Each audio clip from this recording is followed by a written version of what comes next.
3.1혁명 103주년 기념 인문학 강의 시간입니다. 지난주 기억나십니까? 뭐 했었는지? 예, 12구에 대해서, 개론에 대해서 이야기했습니다. 예, 오늘은요, 책임, 12구 참사와 책임에 관한 이야기입니다. 누가 책임을 져야 하는가? 또, 잘 모르시는데, 어떤 책임을 져야 하는가? 어떤, 중요한 이야기입니다. 자, 갑자기 10월 21일 경찰의 날 행사예요. 예, 윤석열 대통령이 경찰의 날 행사에 가서 마약과의 전쟁에서 승리해달라고 부탁을 합니다. 예, 경찰의 날 행사는 대통령이 늘 참석합니다. 근데 뜬금없이 이렇게 얘기를 합니다. 그리고 경찰청장과 그리고 또 뜬금없이 한동훈 법무부 장관도 계속 이런 이야기를 합니다. 정말 맥락이 없어요. 갑자기. 예, 그 얘기를 오늘 할까 합니다. 자, 이거 보십시오. 8월 2일이에요. 8월 2일. 올 여름에. 여러분, 올 여름에 마약 사건 이야기 기억나십니까? 유명 연예인이 10몇 년 동안 마약을 해왔다고 막 뉴스에 나오고, 어떤 누가 마약을 했고, 뭐 10대도 마약이 늘었고, 이런 뉴스가 갑자기 여름에 났어요. 그러더니, 예, 8월 2일 날 10대 초범 급증, 마약과의 전쟁, 딴 나라 얘기 아니다. 이게 무슨 소리냐? 여러분, 마약과의 전쟁은요, 콜롬비아, 필리핀, 그 마약 많이 생산하고 판매되는 나라 있잖아요. 그런 나라에서 주로 하는 거예요. 우리나라에서 난 한 번도 있지 않았어요. 근데 갑자기 우리나라에서도 딴 나라 얘기가 아니다라고 제가 별로 좋아하지 않는 언론사들 위주로 기사를 내기 시작합니다. 보면, 예, 8월 6일 차기 경찰청장, 아까 윤희근 씨, 예, 마약과의 전쟁 사건. 왜냐하면 이 차기 경찰청장도 마약 전담 수사했던 마약 수사 전문가였어요. 굉장히 이상합니다. 온 미디어에서 연예인 마약 이야기를 하기 시작하고, 언론에서 마약을 이야기하기 시작하고, 경찰청장조차도 마약 수사 전문가를 임명했습니다. 그리고 보니까, 예, 마약과의 전쟁 1, 그래서 8월 16일부터 마약과의 전쟁 2, 3, 4 이렇게 기획 기사들이 쭉 나오기 시작합니다. 이제는 마약 청정국 옛말이다. 수사권 조정 이후 구멍, 잉? 갑자기 또 수사권 조정 이야기가 나옵니다. 여러분, 수사권 조정이 뭡니까? 지금까지 우리나라에서 검찰에게 수사권이 있었거든요. 근데 원래는 수사는 경찰이 하는 거예요. 전 세계 모두가 다 그렇게 해요. 그래서 검찰에 있는 수사권을 다 뺏어서 그 경찰에게 원래대로 줬어요. 그걸 수사권 조정이라고 하거든요.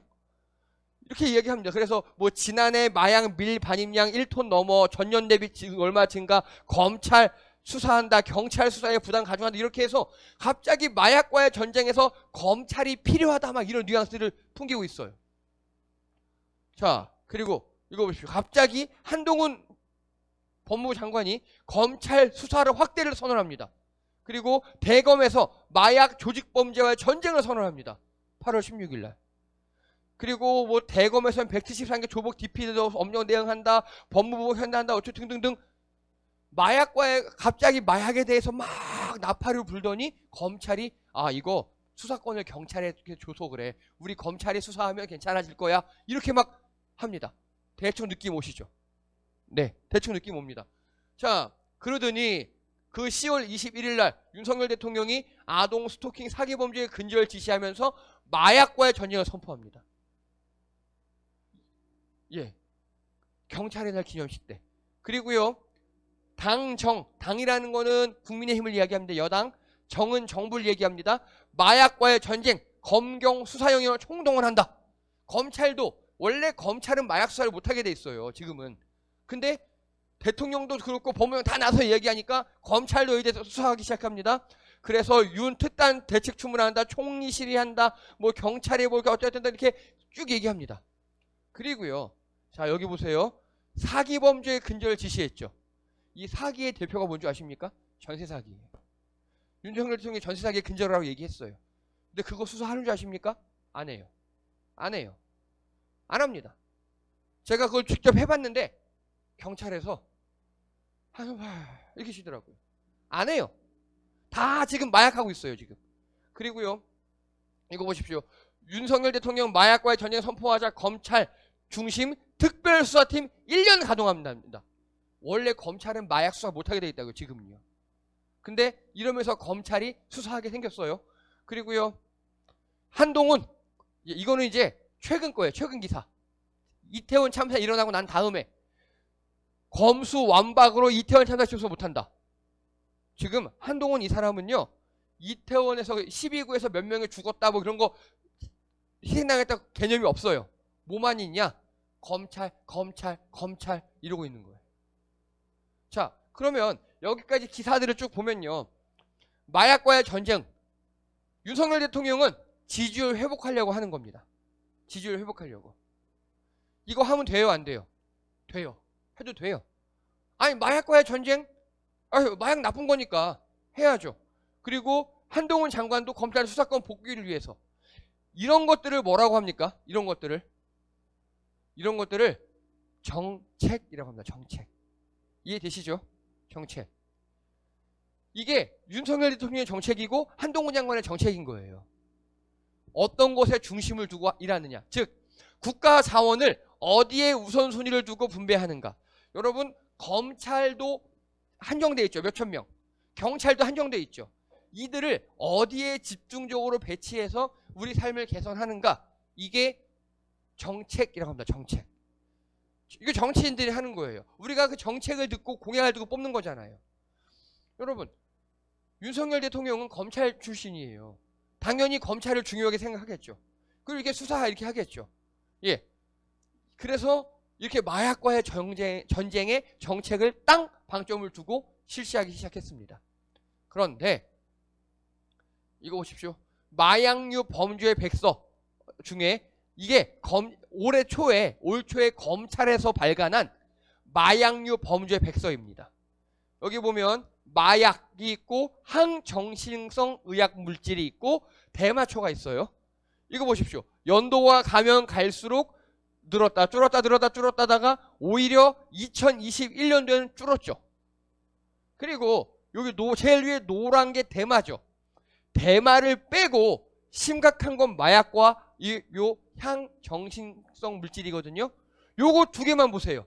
오히려 지금 2019년보다도 줄었죠. 지금 19년, 20년보다도 줄었잖아요. 이 대마들 있죠. 대마가 늘었는데 이거는 논란의 여지가 있어요. 어떤 논란의 여지가 있느냐? 대마를 이렇게 흡입하거나 그런 사람도 있지만 시골에서 못 모르고 키운 사람도 잡혀가거든요. 이해되세요? 대마 있잖아요. 그거를 키우다가 나도 모르게 작물인지 키우다가 잡혀간 사람도 있어요. 자, 그래서 오히려 최근 3년만 보면 마약 범죄는 감소했습니다. 이해되시죠? 요게 올 초에 검찰에서 발표한 문건입니다. 이것만 보면 마약과의 전쟁 할 필요 있습니까? 없습니까? 없죠. 오히려 줄었으니까. 뭐 좋아요. 근데 우리가 뽑은 대통령이고, 저는 안 뽑았습니다만 국민이 뽑은 대통령이고, 그 대통령이 이 마약과의 전쟁에 나는 하겠다. 괜찮아요. 그게 정책이에요. 그런 게. 좋아요. 그런데 이거 보십시오. 서울경찰청장 참사 당일 마약 단속 상당한 비중을 둔 건 사실이다. 서울경찰청장이 어떤 권한이 있냐면요. 우리 지난번에 그 동영상 보셨죠? 이렇게 경광봉으로 지시하면서 일방통행하라고 했던 그 경찰들, 그리고 기동대라고 하거든요. 이렇게 집회를 관리하거나 질서 유지하는 사람들, 그 기동대를 관할하는 사람이 서울경찰청장이에요. 이 사람이 행안위 현안 질의에 나와서 할로윈의 마약 문제가 되어서는 안 된다 생각했다. 그래서 할로윈 때 마약을 때려잡겠다고 이 사람이 이야기한 거예요. 자, 그리고 보십시오. 참사 전날도 뒤엉키고 쓰러지고 위험신호 있었다. 10월 29일 날 밤에 참사가 벌어졌죠. 그 전날 금요일 밤에도 사람들이 불금해서 많이 모였답니다. 그래서 불금 때 상인연합회에서도 경찰에 막 연락했대요. 내일 꼭 사람 보내달라고. 큰일 났다고. 그리고 이거 보십시오. 전 용산경찰서장 기동대 투입을 요청했답니다. 누구한테? 서울청장한테. 이 기동대가 질서 유지와 경광모 들고 일방통행하는 그 사람들, 즉 2021년도까지 투입되던 그 사람들 다시 보내달라고 용산 서장이 얘기했어요. 근데 왜 전인 줄 아십니까? 지금 직위해제 됐거든요.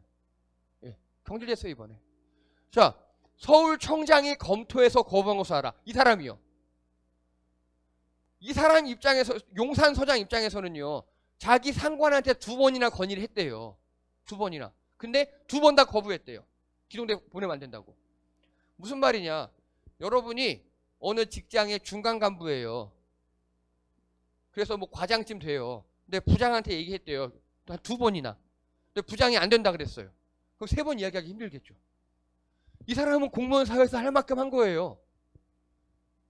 자, 그리고요, 이게 그 당일, 참사 당일 112 신고 녹취록입니다.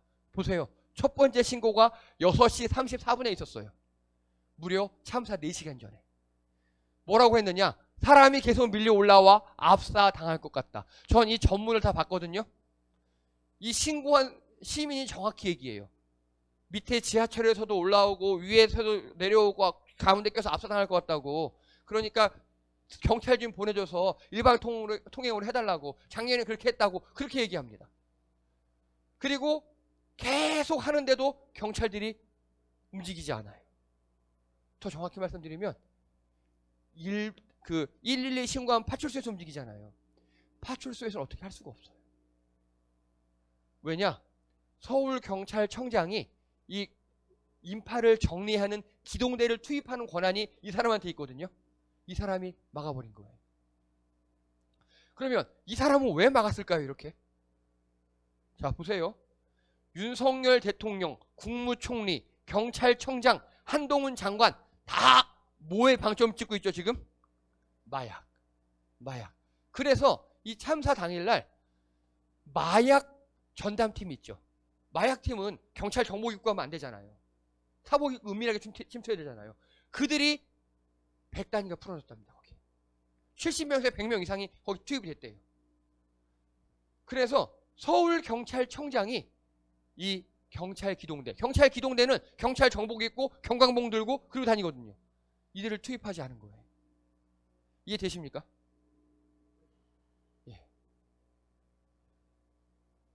그래서 그러면 여러분 책임을 져야 될 거잖아요.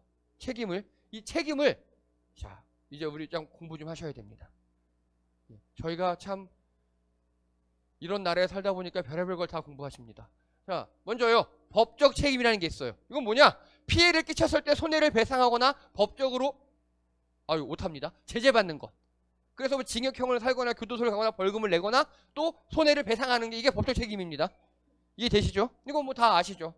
그리고 도의적 책임 아시죠 이거? 도의적 책임. 내 잘못은 아니에요. 하지만 개인의 양심이나 사회적 통념에 윤리적 책임 지는 거예요. 예. 뭐 운전을 하다가 급정거를 했는데 뒤에 차가 와서 박았어요. 그럼 뒷차가 100% 잘못이죠. 근데 보니까 뒷차가 되게 불쌍한 운전자예요. 그래서 그래 100대형 하지 말고 내가 그냥 급정거한 거 사실이니까 한 10% 물어줄게 이런 거. 그리고 내가 잘못은 아니지만 그래도 내가 좀 난 여유롭고 넌 불쌍하니까 도와줄게 이런 게 도의적 책임이죠. 요거 말고 또 하나가 있습니다. 바로 정치적 책임이라는 게 있습니다. 이거 전문 용어입니다. 뭐냐? 실정과 무능을 인정하여 사과 혹은 물러나는 것을 합니다. 이해되십니까? 예, 사과 혹은 물러나는 것을 정치적 책임이라고 합니다. 그래서요. 자, 윤석열 대통령 이하 국무총리, 장관들 그리고 서울경찰청장까지 어떤 정책을 펼쳤습니까? 마약 단속이었죠 이번에. 그게 불법입니까? 불법은 아니에요. 그래서 법적 책임을 질 필요가 없어요. 어떤 책임을 져야 되는 겁니까? 정치적 책임을 져야 되는 거예요. 그런데 문제는 우리 대통령이 그리고 우리 고위직들이 다 검찰 출신이에요. 그게 문제인 거예요. 이 정치인이 아니었어요. 검찰이다 보니까 법적 책임만 다 생각하는 겁니다. 이해되세요? 이게 지금 우리 삶의 우리 한국의 가장 큰 아픔이에요. 자, 이거 보십시오. 이태원 참사 책임 소재의 범위. 이거 어디 갔죠? 예, 어쨌든 여론조사 한 겁니다. 보시면 우리 국민의 77.3%가 내각 총사퇴. 내각이라는 거는 대통령 빼고 장관들 얘기하는 거예요. 국무총리 이하 장관들, 그리고 국무총리, 행정안전부, 경찰청장, 아까 봤던 그 직계 라인들 사퇴해라. 최소한 행안부 장관, 경찰청장 경질된다. 이렇게. 이런 사람들이 정치적 책임을 져야 한다고 77.3%가 우리 국민이 생각합니다. 이거 굉장히 높은 수치입니다. 이해되십니까? 국민들은 정치적 책임을 요구하는데 우리 정치인들은 법적 책임만 생각하고 있는 겁니다.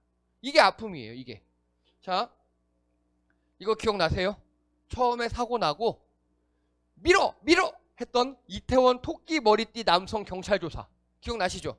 그 사람이 막 밀어 했다고. 이 사람 나중에 인증했어요. 난 거기 있지 않았다고. 그쵸? 그래서 난 더 버스 카드 찍은 거, 뭐 카드 사용 내역 다 인증해가지고 난 거기 있지 않았다고. 그런데 여러분 무서운 게 밀어 이거 누가 처음 시작할까? 이거 이 사람이 범인, 토끼 머리띠 남성이 범인이다. 누가 처음 시작할게요? 아무도 몰라요. 아무도 몰라요. 누가 시작했는지 몰라요. 근데 경찰이 수사를 시작했고요. 경찰이 수사를 시작했는데 웃긴 게 네티즌들이 털었어요. 실상을. 전 이거 뒤에 누군가 있다고 봅니다. 흘린 거예요. 흘린 거예요. 그래서 이 남성이 자기의 신원을 공개한 게시글들을 다 고소해버렸어요. 여러분, 그래서 인터넷에서 떠도는 거 함부로 믿으시면 안 돼요. 그거 잘못 올렸다가는 요즘에 위험합니다. 이 토끼머리띠 남성 되게 열받았어요, 지금. 자, 그리고요, 이거 보십시오. 특수본에서는요, 용산서장, 용산경찰서장, 용산소방서장, 내주 소환, 피의자로 조사한답니다. 여러분, 용산경찰서장은요, 2번이나 기동대를 투입해달라고 요청했죠. 그리고 용산소방서장 있죠. 손 벌벌 떨면서 브리핑 하셨던 그분. 그분 같은 경우는 그날이 비번이었어요. 비번이에요, 비번. 쉬는 날이었다고요. 쉬는 날인데 거기가 항상 그렇게 매년 그랬다는 거 알잖아요. 그래서 혹시 몰라 거기 대기하고 있었답니다. 그 누구보다도 제일 빨리 와서 현장을 지휘했던 분인데 이 두 사람을 피의자로 해서 죄 있다고 법적 책임 묻겠다고 조사하기 시작했어요. 자, 그래서 서울시 안전지원과 공무원 숨짓이 발견됐습니다. 이 서울시 안전지원과 공무원은요, 이렇게 안전을 담당하는 부서예요. 틀림없이 이 사람이 안전지원과에서 어떤 직위인지는 발표되지 않았어요. 그리고 이게 발표되자마자 특수본하고 검찰에서 그 사람 아직 조사도 안 했는데 이렇게 발뺌합니다. 그건 조사 안 한 건 팩트일 수 있어요. 하지만 만약에 이 사람이 대리라고 가정하면요, 어떻게 하느냐? 대리 밑에 있는 개원들이나 평사원들 있죠. 그 사람들부터 조집니다. 그 사람들부터. 그게 경찰과 검찰의 수사 수법이에요. 그 사람이 있으면 밑에서부터 쭉 조지고 해서 막 검토하고 올라오는 거예요. 이 사람 아마 자살한 걸로 추정됩니다. 자살당한 거죠.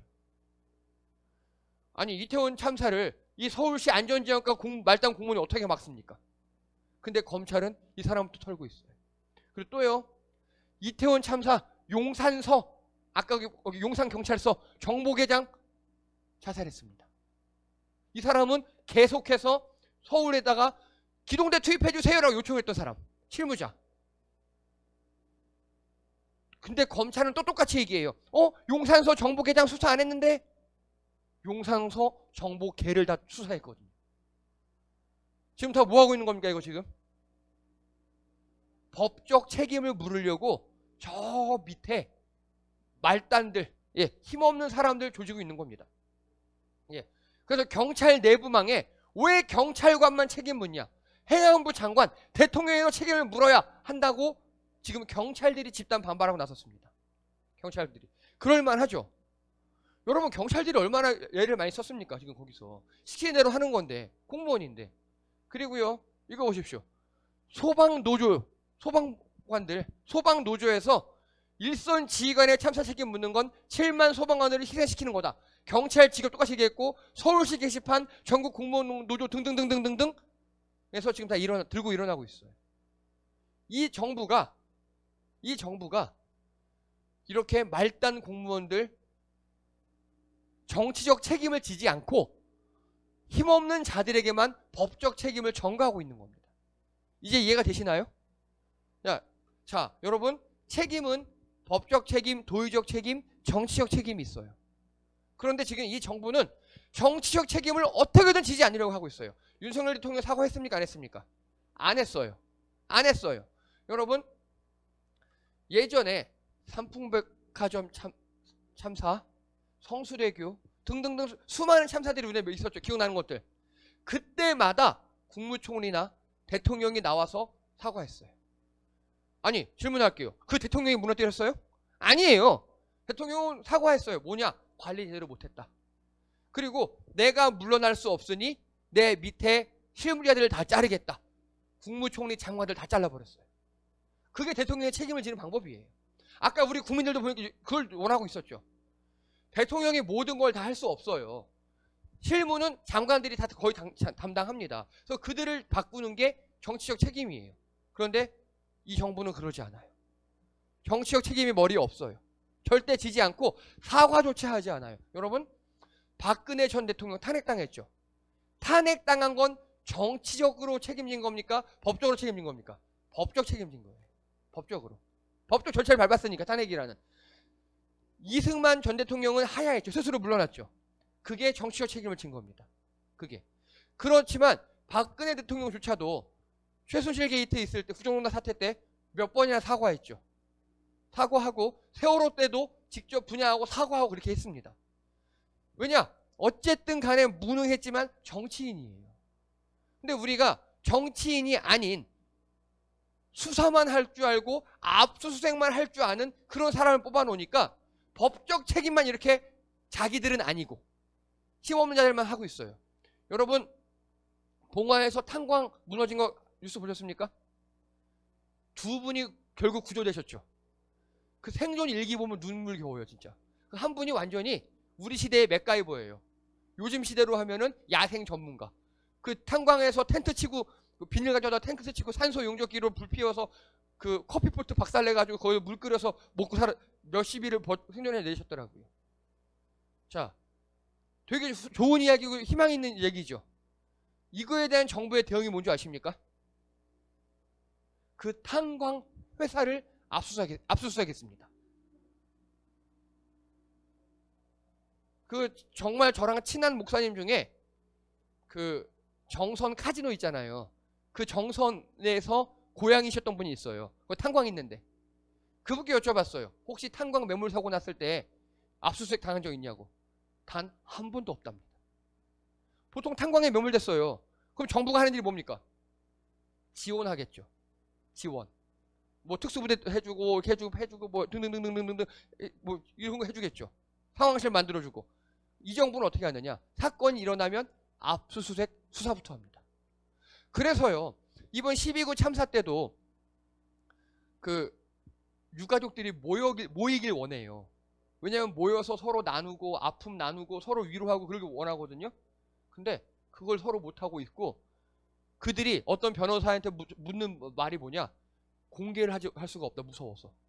나 압수수색 당하나요? 첫 번째 질문이 이거예요. 여러분, 저도 엊그제 갑자기 제 구글 계정이 해킹당했다고 오더라고요. 이거 몇 번 받은 적 있어요. 평소 같으면 에이 누가 또 이랬어 하고 암호 바꾸고 이렇게 보안 조치하거든요. 근데 시절이 이러니까 살짝 두렵더라고요. 우리 잘못이에요. 올바로 된 정책을 바른 정책을 펼 사람을 뽑아놨어야 되는데 이렇게 수사, 압수수색, 마약과의 전쟁 이런 정책을 펼 사람을 뽑은 우리 잘못입니다. 그래서 여러분 어공, 늘공 이런 말씀 들어보셨습니까? 이런 말? 어공, 늘공 못 들어보셨어요? 늘공은요 늘 공무원이에요. 언제나 공무원. 간단하게 시험 봐서 공무원 되신 분들 있죠.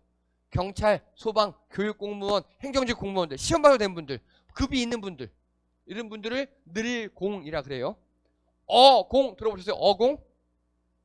예, 어쩌다 공무원. 이 사람은 선출직 공무원이라 그래요. 투표로 선출된 사람. 그리고 그 사람이 임명한 사람. 대표적으로 장관. 자, 장관은 그 분야의 전문가일까요? 아닐까요? 전문가는 아니에요.